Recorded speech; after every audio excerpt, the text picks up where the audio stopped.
On July 17, 1917, King George V stood before his court and signed a proclamation that erased his family's true name from the official record.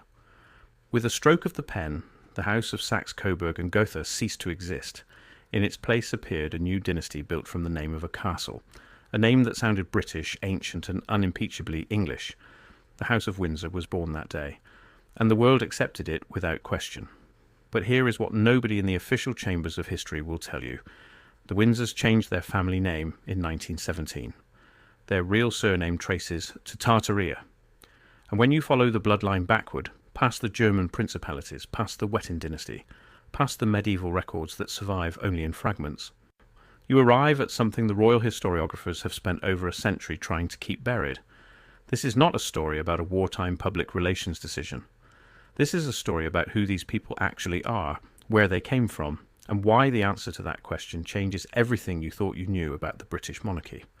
Let us start with the official version, because it is important to understand exactly what the establishment wants you to believe before we examine what it is concealing. In 1917, Britain was at war with Germany. Anti-German sentiment across the country had reached a point of mass hysteria. German shops were being vandalised. German-sounding names were being stripped from streets and public buildings. Into this atmosphere sat the royal family, a family whose patriarch was the first cousin of Kaiser Wilhelm II, a family whose name was Saxe-Coburg and Gotha, two places located firmly inside the German Empire they were supposedly fighting against. Prime Minister David Lloyd George reportedly told the king that something had to change.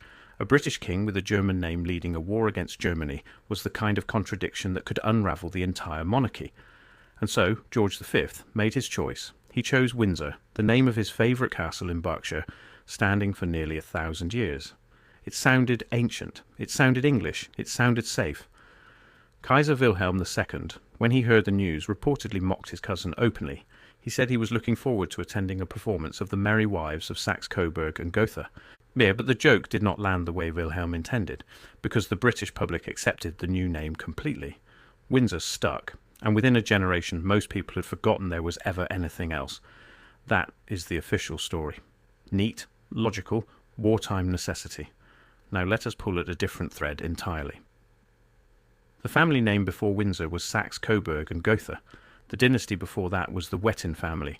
The Wettins had ruled in German-speaking lands for nearly 1,000 years, tracing their documented lineage back to the 10th century in what is now the region of Saxony. When Queen Victoria married Prince Albert of Saxe-Coburg and Gotha in 1840, the Wettin bloodline entered the British royal succession. Her son Edward VII became the first British monarch of the Wettin line. His son George V renamed them all Windsor. The Wettin roots are extensively documented, but the Wettin documentation does not go back forever. It stops. And what researchers in the Tartarian space have been asking with increasing urgency over the last decade is what existed before the documentation begins. Because if you follow the migration patterns of the ruling families of medieval Saxony and map them against what the Tartarian researchers call the Old World Empire, a very different picture begins to emerge. Tartaria. For several centuries, on official European maps, there was a territory labelled Tartaria or Tartary. It stretched across a vast portion of Eurasia, covering what we now call Russia, Central Asia, and large portions of Eastern Europe. On maps produced by Dutch cartographers in the 17th century, on French maps, on British maps, Tartaria was labelled as a real and present place, an empire so large it dwarfed every European nation of the time. You can look at these maps yourself today. They are not hidden. They sit in the collections of universities and national archives.